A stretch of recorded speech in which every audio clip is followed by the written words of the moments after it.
तो स्वागत है आप सभी का सर्वोदय कोचिंग अकेडमी में। आज हम पढ़ने वाले हैं प्रश्न नंबर 5.3 के क्वेश्चन नंबर 3 को। ठीक है, इसके पहले हम लोग क्वेश्चन नंबर 1 और 2 को पूरा पढ़ चुके हैं। तो आज पढ़ेंगे क्वेश्चन नंबर 3 और इसमें कुल 10 भाग है। मतलब इस क्वेश्चन नंबर 3 में ऐसे 10 प्रश्न है। तो आधे प्रश्नों को हम आज करेंगे, आधे प्रश्नों को हम कल कर लेंगे। ठीक है, आराम से पढ़ते चलेंगे। ठीक है, ज्यादा लोड नहीं लेना है अपन को। तो अगर आप लोग वीडियो में नए हैं तो वीडियो को लाइक, सब्सक्राइब और कमेंट जरूर कर देना और दोस्तों में अपने शेयर भी कर देना। ठीक है, तो आज हम पढ़ेंगे क्वेश्चन नंबर 3 के पहले प्रश्न को। पहला प्रश्न हमें क्या दिया है? पहला प्रश्न है a बराबर 5, d बराबर 3 और an बराबर 50 दिया है। n और sn हमें ज्ञात करनी है। ठीक है, मतलब पहला पद दिया है a बराबर 5, d मतलब सार्वधातुक दिया है 3, an मतलब आखिरी पद दिया है 50। तो क्या ज्ञात करना है? एन और sn हमें ज्ञात करने हैं।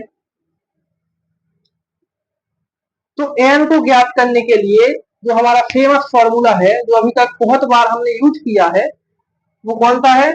वो है a plus n minus 1 d बराबर an। ठीक है, ये हमने बहुत बार यूज किया है। क्वेश्चन वाली 5.1 और 2 इनमें बहुत सी बार हमने यूज भी किया है इस क्वेश्चन को। ठीक है, चलो तो अब सबसे पहले हमें जो दिया है यहाँ पर हम वो लिखेंगे। क्या दिया है भाई? a बराबर 5 दिया है, जो 5 लिख लो। d बराबर 3 दिया है, an बराबर हमें 50 दिया है। ज्ञात क्या करनी है हमें? n और sn ज्ञात करनी है। तो सबसे पहले n को ज्ञात करने के लिए हम फॉर्मूला लगाएंगे। यहाँ पर फॉर्मूला क्या है? बोलते चलो, a plus n minus 1 d बराबर an। तो यहाँ पर हमें जो जिस जिस चीज के अभी मान दिए हैं उन्हें हम यहाँ पर लिख देंगे। तो a का मान कितना दिया है? 5, धन n का मान नहीं है तो n माइनस 1 ज्यों के त्यों। d का मान कितना है? 3, an का कितना दिया है? 50। तो जिस जिसके अभी हमें मान उपलब्ध थे, मान पता थे हमें, उसकी जगह पर हमने उनके मान यहाँ पर रख लिए हैं। और ये हमारा सूत्र है, तो इसे ध्यान से याद रखना। ठीक है, इसलिए हमने इसे डिब्बे में पैक कर दिया। अब इसे हम हल करेंगे। तो 5 ज्यों के त्यों, धन 3 का गुणा सबसे पहले s में होगा तो 3n, फिर होगा 1 में, तो ये ऋण का है तो माइनस के 3 एकम 3 बराबर 50 ज्यों के त्यों। अब 5 में से 3 को घटा दो, कितने बचेंगे? 2 बचेंगे। तो 3n धन 2, धन के 2 बचेंगे क्योंकि धन की संख्या प्लस की संख्या यहाँ बड़ी है। बराबर में 50 है तो लिखो। अब ये 2 यहाँ धन का है, बराबर के उस साइड पक्षांतर कर देंगे तो ऋण का हो जाएगा। तो 3n बराबर 50 ऋण 2। अब 3n बराबर 50 में से 2 जाओ, कितने बचेंगे? 48। अब हमें चाहिए यहाँ n का मान। तो n का मान निकालने के लिए हम क्या करेंगे? ये जो 3n के गुणा में है इन्हें पक्षांतर करेंगे तो 48 के बटे में आ जाएंगे, यानी भाग में आ जाएंगे। तो n बराबर 48 बटे 3। तब n बराबर, अब ये कितनी बार कटेंगे? काटो, 3 एकम 3, 3 एकम 3, 4 में से 3 गए, 1 बचा, कितने हो गए? 18, 3 18। तो n बराबर कितना आ गया? 16। ये हमने n का मान ज्ञात कर लिया 16। अब क्या ज्ञात करना है हमें? अब हमें ज्ञात करना है sn। तो sn ज्ञात करने के 2 फॉर्मूला होते हैं। एक फॉर्मूला हम जब लगाते हैं जब हमें आखिरी पद ज्ञात नहीं होता, और दूसरा फॉर्मूला तब लगाते हैं जब हमें आखिरी पद ज्ञात होता है। ठीक है, तो मैं दोनों फॉर्मूला बता देता हूं आपको। सबसे पहले एक ये वाला है, sn n बटे 2 2a धन n माइनस 1 d। ये फॉर्मूला हम कब लगाते हैं? जब हमें ये आखिरी पद जो है वो ज्ञात नहीं होता है। और इसके बाद दूसरा वाला है sn बराबर n बटे 2 a धन l। ये कब लगाते हैं हम? जब हमें आखिरी पद ज्ञात होता है। ठीक है, तो यहाँ आखिरी पद an है, यहाँ l है, तो l को हम आखिरी पद कहते हैं, an को भी हम आखिरी पद कहते हैं। ठीक है, वो तो सूत्र में लिखा है l, तो l का मतलब आखिरी पद ही होता है। अब इनके लिख लेना सूत्रों को। ठीक है, चलो तो हमें ज्ञात करना है sn। तो sn का सूत्र लगाएंगे, क्योंकि हमें आखिरी पद ज्ञात है इसलिए ये वाला सूत्र लगाएंगे, n बटे 2 और a धन l। तब एस एन, अब एन का मान तो पता है हमें, क्या है एन का मान 16 है, तो एस 16 16, फिर एन की जगह पर 16/2, ए का मान कितना है 5 है, आखिरी पद कितना है एन 50 है, ठीक है, वो आखिरी पद 50। इसके बाद एफ 16 बराबर, अब 2 से 16 को काट दो, 2 अट्ठे 16, 8 यहाँ लिखो गुणा 50 और 5 जोड़ेंगे तो कितने आएंगे 55 आएंगे, तो यहाँ 55 लिख दो। इसके बाद एफ 16 बराबर, इसका गुणा करो, 8 पंचे 40, 40 का 0 हाथ लाई 4, 8 पंचे 40 और 4 44, तो एफ 16 आपका आंसर इसका आ गया है 440, मतलब एफ एन क्या है आपका, एफ एन आपका निकल आया है 440, ठीक है। तो ये क्वेश्चन आपका पहला क्वेश्चन हो गया, और 440 क्या क्या 440 वोल्ट का झटका, इससे याद रखना, इसका आंसर क्या आया 440, ठीक है, तो इसे लिख लो। इसकी बात करेंगे हम क्वेश्चन नंबर 2, चलिए अब करेंगे हम क्वेश्चन नंबर 2, तो ये है हमारा क्वेश्चन नंबर 2, ठीक है। क्वेश्चन नंबर 2 हमें क्या दिया है, इसमें दिया है ए बराबर 7, ए 13 बराबर 35, दिया है ए और एस एन ज्ञात कीजिए, मतलब डी और एस एन ज्ञात कीजिए, ठीक है। तो इसमें हमें डी ज्ञात करना है, एस एन ज्ञात करना है। अब चाहे आपको ए एन ज्ञात करना हो, ए ज्ञात करना हो, एन ज्ञात करना हो, या डी ज्ञात करना हो, एक ही फॉर्मूला लगता है हमारा, बहुत ही फेमस फॉर्मूला है, क्या है वो, एक बार फिर से हम बता दे रहे, ए प्लस एन माइनस 1 डी बराबर ए एन। इस फॉर्मूले से हम कुछ चीजें ऐसी हैं जो जिन्हें ज्ञात कर सकते हैं, ठीक है। तो सबसे पहले यहाँ लिखेंगे क्या क्या दिया है हमें, दिया है ए बराबर 7, मतलब पहला पद 7, फिर ए 13 दिया है, ए 13 कितना है 35 है। अब यहाँ पर हम लगाएंगे फॉर्मूला, और एक बात और याद रखना, हमें एन का मान यहाँ दिया है, ठीक है, एन का मान कितना है 13 है, क्योंकि यहाँ हम क्या करते हैं ए एन लिखते हैं ना, तो ए एन, एन की जगह पर क्या लिखा है 13 लिखा है, तो ए 13, एन का मान कितना है 13 है, ठीक है। अब फॉर्मूला लगाएंगे हम, ए प्लस कोष्टक में एन माइनस 1 टी बराबर ए एन, इसे रख देंगे हृदय में ताकि दिखे। इसके बाद ए का मान कितना है 7 धन, एन का मान कितना है अभी बताया था 13 ऋण 1, डी का मान तो ज्ञात करना है, तो डी जाओ पाते हैं, और ए एन कितना है 35 है, क्योंकि ए 13 आखिरी पद कितना है 35 है, इसे मान लेंगे हम, ये आखिरी पद हमारा 35 है, यहाँ लिखेंगे 35। अब इसे हल करेंगे, तो 7 धन 13 में से एक जाकर कितने बचेगा 12, 12 डी बराबर 35।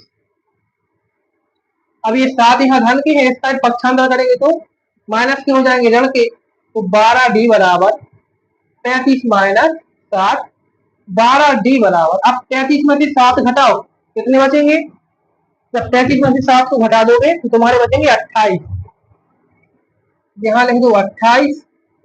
अब हमें डी का मान ज्ञात करना है, तो डी के गुणा में 12 है, 12 को हम पक्षांतर करेंगे इसका, तो यहाँ आ जाएगा भाग में 28 के बटे में, तो डी ये लिखो 28 भाग में आ गया आपके 12। इसके बाद 4 से काट दो, 4 किया 12 और 4 सत्ते 28, तो डी बराबर कितना आ गया 7/3 आ गया, ठीक है, डी बराबर आ गया आपका 7/3। अब इसके बाद डी का मान तो ज्ञात हो गया, अब करेंगे हम एस एन का मान ज्ञात। तो एस एन का मान ज्ञात करने के लिए कौन सा सूत्र लगाएंगे, क्योंकि हमें यहाँ आखिरी पद ज्ञात है, तो जब आखिरी पद ज्ञात होता है तो कौन सा सूत्र लगता है n/2 ए धन एल, ठीक है, पहले भी ये लगाया था। अब एस एन का मान कितना है 13 है, तो 13/2, जहां जहां एन है वहां 13 रख दो। ए का मान कितना है 7 धन एल का मान कितना है, एल मतलब आखिरी पद कितना माना हमने 35 माना, तो 35। इसके बाद एफ 13 बराबर 13/2, 35 में 7 जोड़ोगा कितने होंगे, ये हो जाएंगे 42, 42 आ जाएंगे इसके गुणा में, क्योंकि कोष्टक में है तो गुणा में आएंगे। अब 2 से 42 कट जाएंगे कितनी बार 21 बार, 2 दूनी 4, 2 एकम 2, 21 दूनी 42, तब एफ 13 बराबर 13 गुणित 21, अब इनका तुम गुणा कर दो तो S13 बराबर 13 एकम 13 के 3 हाथ ला 1 13 दूनी 26 और 1 27 273। ठीक है, तो ये एस एन का आपका कितना हो गया मान, एस एन का मान आपका आ गया 273। इसे ऐसा भी लिख सकते हो, अगर एस की एन की जगह पर 13 नहीं लिखना है तो लिख देना एस एन बराबर 273। दोनों तरफ से आपका क्वेश्चन सही है, एस एन बराबर 273। तो ये हो गया आपका क्वेश्चन नंबर 2। बहुत सरल सवाल है, लिख लो जल्दी से।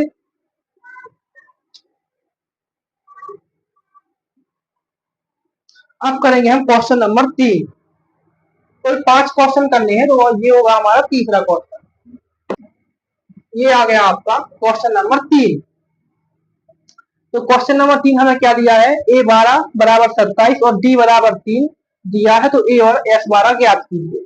ठीक है, अब यहाँ पर A का मान नहीं है ज्ञात, A12 का मान है, मतलब 12वां पद हमें ज्ञात है, लेकिन पहला पद जो है A वो हमें ज्ञात नहीं है। तो उसे ज्ञात करने के लिए फिर से वही फॉर्मूला लगाएंगे हम। तो सबसे पहले क्या क्या दिया है उसे लिख लो। दिया है हमें D बराबर 3 दिया है, A12 बराबर हमें 33 दिया है। तो ए ज्ञात करना है तो फॉर्मूला क्या होगा, ए प्लस कोष्टक में n माइनस 1 डी बराबर ए एन। ये होगा हमारा फॉर्मूला, और हमें n का मान ज्ञात है। अच्छा आप लोग बताओ n का क्या मान होगा, n का मान 12 होगा, क्योंकि ए एन n की जगह पर क्या लिखा 12 लिखा, तो इसका मान होगा 12। ठीक है, तो ए का मान है 3 धन n का मान है 12 धन 1, डी का मान ज्ञात है, सॉरी ए का मान ज्ञात नहीं है। ठीक है, ए जो कहते हैं धन 12 माइनस 1, डी का मान कितना है 3 है, बराबर ए एन कितना है आखिरी पद हमने इसे मान लिया 33। ठीक है, हम मान लेंगे जो ये 12 हमें बराबर 33 दिया है ये हमारा आखिरी पद होगा समांतर श्रेणी का। तो आखिरी पद हमने मान लिया 33। अब ए धन 12 में से 1 घटेंगे कितने बचेंगे 11, 11 का गुणा 3 में होगा, कितने होंगे 11 तिया 33 हो जाएंगे। तो 11 तिया 33 बराबर 33 है। अब 33 यहाँ प्लस का है और साइड पक्षांतर करेंगे तो माइनस का हो जाएगा। ए बराबर 33 माइनस 33, ये आ गया आपका ए बराबर 4। तो ए का मान हमने ज्ञात कर लिया 4। अब हमें ज्ञात करना है S12 का मान। तो देखो जब S12 का मान ज्ञात करना है तो हमें यहाँ आखिरी पद तो पता है, हमने क्या मान लिया आखिरी पद 37, तो हम दूसरा वाला सूत्र लगाएंगे। तब S12 बराबर सूत्र क्या होगा अपना n बटे, यहाँ शुरू से सूत्र लिखो एस एन बराबर n बटे 2 और ए धन एल, ये होगा आपका सूत्र। तो एस एन की जगह पर 12 लिखना है, 12 बटे 2, ये कितना है आपका 4 आया, एल आखिरी पद कितना है 37, तो 37 लिख दो। अब 12 से काट दो, 2 से 2 एकम 2 2 6 12, तब S12 बराबर यहाँ 6 आ जाएगा, और 37 में 4 जोड़ दो तो कितने होंगे 41 आपके हो जाएंगे। ये आपके हो जाएंगे 37 3 40 और 1 41। अब इसमें गुणा कर दो 6 का, S12 6 एकम 6 और 6 चौको 24, आपके S12 का मान आ गया 246। ठीक है, तो इतने सरल क्वेश्चन है ये, जब एक बार प्रैक्टिस करोगे तो आराम से बनने लगेंगे। गणित बनती है हमेशा प्रैक्टिस से, प्रैक्टिस मेक मैन परफेक्ट। तो ये हो गए आपके क्वेश्चन 3 के आंसर। अब करेंगे हम क्वेश्चन नंबर 4, तो जल्दी से लिख लो।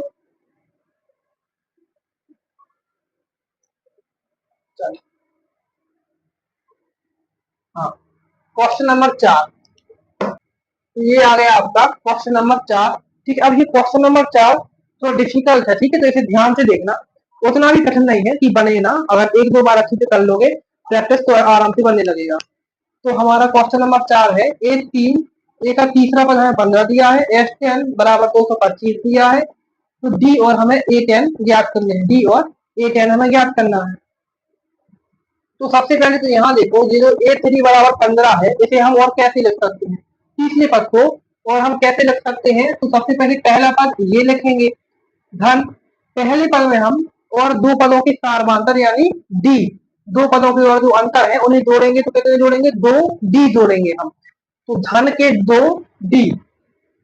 तो जब हम इन्हें जोड़ देंगे, एक तो पहला पद और पहले पद में दो पदों के अंतर और जोड़ देंगे हम, तो कितने पद बन जाएंगे, 2 और 1 3। तो तीसरा पद हमें कितना दिया है, 15। तो इसे हम लिख सकते हैं a धन 2d बराबर 15। अब जब इसे हम हल करके समीकरण बनाएंगे तो कैसे बनाएंगे, a बराबर 2d, यहाँ धन का है, पक्षांतर करेंगे उस साइड तो ऋण का हो जाएगा, 15 ऋण 2d। ठीक है, ये आपका बन गया फर्स्ट समीकरण। अब हमें एस टेन का मान पता है 225 है, लेकिन अब हमें डी का मान यहाँ ज्ञात करना है। तो डी का मान ज्ञात करने के लिए हम सबसे पहले एस एन का यहाँ फॉर्मूला लगाएंगे। तो एस एन का फर्स्ट वाला फॉर्मूला क्या है, एस एन बराबर एन बटे 2 कोष्टक 2a धन एन माइनस 1 डी। ये है अपना एस टेन का, मतलब एस एन का पहला वाला फॉर्मूला। इसकी सहायता से हम डी का मान ज्ञात कर लेंगे। तो हमें एन का मान तो ज्ञात है, एन का मान कितना है, 10 है, क्योंकि एन की जगह पर यहाँ क्या लिखा है, 10 लिखा है। तो यहाँ लिखेंगे एस टेन बराबर एन का मान कितना है, 10 बटे 2 कोष्टक 2 गुणे ए का मान है पता है, ए का मान क्या है, 15 माइनस 2d, ए बराबर 15 माइनस 2d। तो इस ए की जगह पर हम इसे रख देंगे कोष्टक 15 माइनस 2d, फिर धन एन का मान कितना है, 10 है, ऋण 1, डी का मान तो ज्ञात है, तो डी ज्ञात करते हैं, साफ साफ दिख रहा है ना। चलो अब इसे हम हल करेंगे। अब तो 2 को 10 से काट देंगे, 2 बल्कि 10, तब एस टेन बराबर आएगा 5। इसके बाद कोष्टक 2 का गुणा करो 15 में, तो 15 दूनी 30, फिर ऋण का चिन्ह, अब 2 में करो 2d में 2 का गुणा, 2 दूनी 4d। इसके बाद धन, अब देखिए 10 में से 1 घटेंगे, कितने बचेंगे, 9 बचेंगे, और 9 की गुणा में क्या है, डी है, तो यहाँ आ जाएगा 9d। ठीक है, अब इसे हल करो तो एस टेन बराबर, और हाँ एक चीज और, जब एस टेन हमें पता है, एस टेन का मान कितना है, 225 है, तो यहाँ इसकी बराबर में आप 225 और लिखते चलो। ठीक है, क्या रखना है, 225, वो थोड़ी सी मिस्टेक हो गई थी, तो इसके बराबर में 225 आपको लिखते चलना है।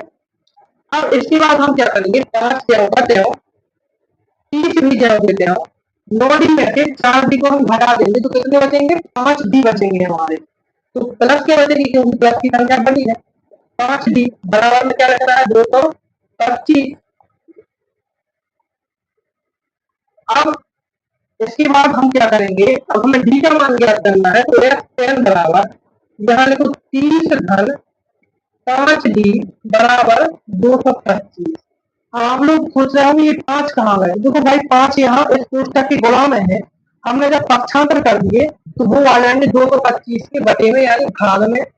अब इससे हम क्या करेंगे, इसे काट देंगे। ठीक है, एस टेन, और यहाँ देखो 225 नहीं है, एस टेन का मान, एस टेन का मान है 125। तो जहां जहां 225 लेते हैं वहां हम 125 कर लेंगे, मिस्टेक हो गई थोड़ी इस सवाल में। तो जहां जहां 225 लिखे हैं वहां 125 कर लो, 125। अब 5 से काटो तो कितनी बार कटेंगे, 25 बार, 25 पंजे 125। ठीक है, 25 पंजे 125। अब यहाँ पर हम क्या लिखेंगे, एस टेन बराबर 30 धन 5d बराबर 25। ठीक है, तो हमें डी का मान ज्ञात करना है, तो हम करेंगे ये 5d यहाँ बराबर 25, 30 यहाँ प्लस के हम साइड कर देंगे, माइनस के हो जाएंगे, तो माइनस के यहाँ 30। अब एस टेन बराबर 5d, 25 में से 30 को हटाएंगे तो बचेंगे माइनस के 5, तो माइनस के यहाँ 5। फिर डी का मान ज्ञात करने के लिए ये 5 गुणा में है, इन्हें इंटर करेंगे पक्षांतर तो हो जाएंगे भाग में, 5 के 5 कम 5 बचेंगे, क्या डी बराबर करो 1, डी का मान आ गया माइनस के 1।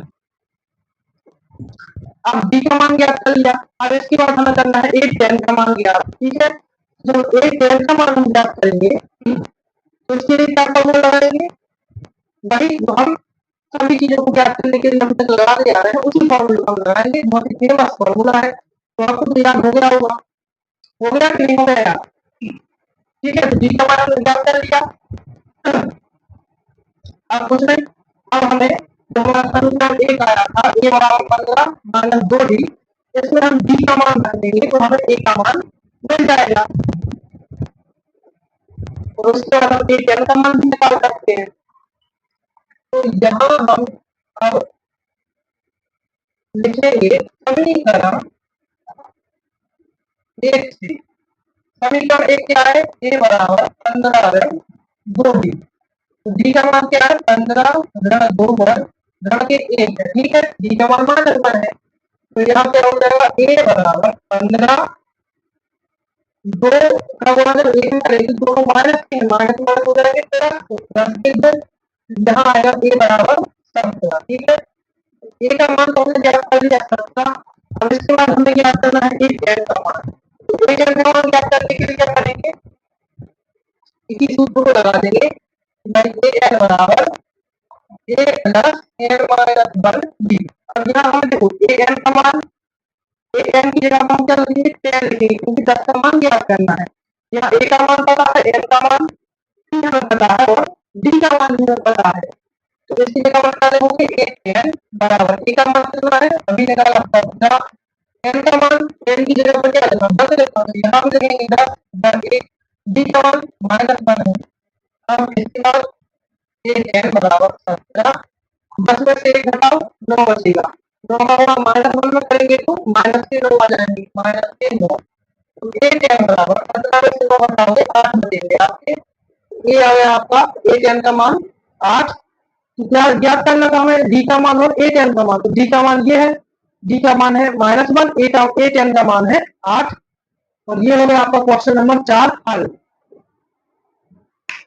थोड़ा डिफिकल्ट है, लेकिन अब एक दो बार करोगे आसान बनने लगेगा सर। अब करेंगे हम इसका 5वां सवाल, और इसके बाद करेंगे अगले वीडियो में आपकी 5 सवाल। 5वां सवाल, तो ये है हमारा क्वेश्चन नंबर 5। और जैसा क्वेश्चन नंबर 4 था उससे थोड़ा मिलता जुलता ये भी है क्वेश्चन नंबर 5। ठीक है, तो ये भी थोड़ा डिफिकल्ट है, थोड़ा लंबा जाएगा, इसे भी एक दो बार जब करोगे तो आसानी से बनने लगेगा। तो हमें ज्ञात कहा है यहाँ पर, यहाँ हमें ज्ञात है जी बराबर 5, एस 9 बराबर 75। ज्ञात करना है ए और ए 9 हमें ज्ञात करने हैं।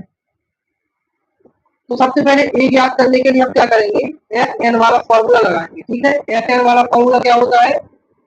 एन बटे 2, 2 ए धन एन माइनस 1 डी बराबर एस एन। इसे हम सीधा भी लिख सकते हैं, या एस एन को स्टाइल कर देते, फॉर्मूला पूरा स्टाइल हो जाता।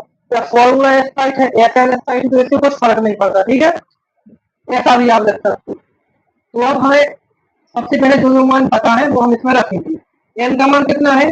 9, क्योंकि एस एन का फॉर्मूला है। तो एस एन यहाँ नीचे एन है, एन की जगह पर क्या रखा है? 9, तो एन की जगह पर हम लिखेंगे 9 बटे 2। इसके बाद 2, ए का मान पता नहीं है, तो ए जाओ पाते हो। एन का मान कितना लिखा? 9 ऋण 1, डी का मान कितना है? 5 है, बराबर एस एन, एस नाइन का कितना है? 75, तो यहाँ लिखेंगे 75 भाई। अब इसके बाद इसे हम हल करेंगे जब, तो 9 बटे 2 और 2 ए धन, देखो 9 में से 1 घटेगा 8 बचेगा, 8 का गुणा 5 में 8 पंचे 40, यहाँ लिखेंगे 8 पंचे 40 बराबर क्या है? 75। यहाँ ध्यान से देखना, ये 2 ए है और ये 40 है, मतलब 2 का भाग 40 में जा सकता है। तो यहाँ से हम 2 को उभयनिष्ठ लेंगे, तो 9 बटे 2 गुणा में 2, ये हमने उभयनिष्ठ ली है यहाँ से। यहाँ का बचेगा 1 बचेगा धन। अब 2 का जब 20 में हम गुणा करेंगे तो 40 हो जाएगा, 20 दूनी 40, यहाँ लिखेंगे 20। ठीक है, बराबर 75। जब अगर हमें कोष्टक को पहले जैसा करना है, तो 2 का हम अंदर गुणा कर देंगे, 2 ए हो जाएगा, और 20 में करेंगे तो 40 हो जाएगा। ठीक है, अब यहाँ पर देखो ये नीचे 2 है, ये ऊपर 2 है, मतलब अंत में और हर में, तो ये दोनों कट जाएंगे। 2 से 2 को हमने काट दिया, यहाँ क्या बचा? यहाँ बचेगा 9 ए धन 20 बराबर 75। अब यहाँ 9 देखो गुणा में है इस पुस्तक के, इस साइड पक्षांतर कर देंगे तो भाग में आ जाएंगे 75 के। तो ए धन 20 बराबर 75/9। अब 9 से आप 75 को काट सकते हो, ठीक है। 9 से नहीं काटा, 3 से काटेंगे हम, ठीक है।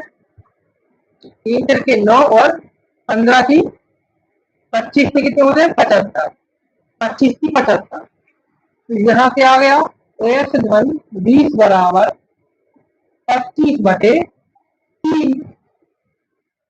अब ये 20 यहाँ प्लस के हैं, तो आप उस साइड करेंगे पक्षांतर तो माइनस के हो जाएंगे, ठीक है। तो ए बराबर 25/3 माइनस के 20। अब देखो लघुत्तम लेना पड़ेगा हमें यहाँ पर ए का मान ज्ञात करने के लिए। तो 20 के बटे में कोई संख्या नहीं है, तो यहाँ क्या मान लेंगे हम 1 मान लेंगे। तो यहाँ 20 के बटे में आप 1 कर देंगे। अब यहाँ पर आप या तो लघुत्तम भी ले सकते हो या फिर चलिए गुणा भी कर सकते हैं तीनों का, दोनों का। तो 1 का गुणा करो 25 में तो क्या हो जाएगा 25 निकम 25 ऋण कर देंगे। 3 का गुणा करो 20 में तो कितना होगा 60 होगा, 20 में 60। और हर का गुणा कर दो, 3 का 1 में काटो 3 एकम 3। तब ए बराबर, अब 25 में से 60 घटाओ कितना बचेगा, यहाँ बचेगा आपके माइनस के 33, क्योंकि माइनस की संख्या बड़ी है, बटे में 3 तो है पहले से। तो ये आ गया आपका ए का मान। अब हमें ज्ञात करना है ए 9 का मान। तो ए 9 का मान ज्ञात करने के लिए क्या करेंगे, वही फॉर्मूला है हमारा, तो उसे हम लगाएंगे यहाँ पर। क्या है ए एन बराबर ए धन एन माइनस 1 डी। अब यहाँ ए एन की जगह पर क्या लिखना है ए 9 लिखना है, क्योंकि ए 9 हमें ज्ञात करना है। ए 9 बराबर ए का मान कितना आया -35/3 धन एन का मान कितना है 9 ऋण 1, डी का मान कितना है 5 है। तो ए 9 बराबर -35/3 धन 9 में से 1 घटाओ कितना बचे 8, 8 का गुणा 5 में 8 बचे 40। अब देखो यहाँ भी लघुत्तम लेंगे तो 40 के बटे में कोई संख्या नहीं, तो क्या करेंगे यहाँ 1 कर देंगे, 1 हमने कर दिया। जिसके बाद ए 9 बराबर जैसा यहाँ से गुणा किया था वैसा ही यहाँ करेंगे, 1 का गुणा 35 में तो माइनस के 35 धन 3 का गुणा 40 में 4 दिया 12 120 बटे में 3 का 1 में 3 एकम 3। तब ए 9 बराबर, अब देखो माइनस के 35 है और प्लस के 120 है, जब हम इन्हें घटाएंगे तो आएंगे हमारे किससे प्लस के आएंगे, तो प्लस के यहाँ पे आएंगे, प्लस के आपके आ जाएंगे 85 यानी 50 बटे में क्या है 3। ये आपके आ गए ए 9, ठीक है। ए 9 का मान ज्ञात कर लिया हमने 85/3 और ए का मान ज्ञात किया है -35/3। तो इन सवालों के साथ हमारा होता है ये आज का लेक्चर खत्म, ठीक है। अब करेंगे हम अगले लेक्चर में बाकी के बचे 5 सवाल। तो अगर आपको वीडियो अच्छा लगा हो तो लाइक सब्सक्राइब और कमेंट जरूर कर देना, ठीक है। सवाल समझ में आए हैं या नहीं आए, अगर नहीं आए होंगे तो हम एक बार फिर से आपको समझाएंगे। Okay bye.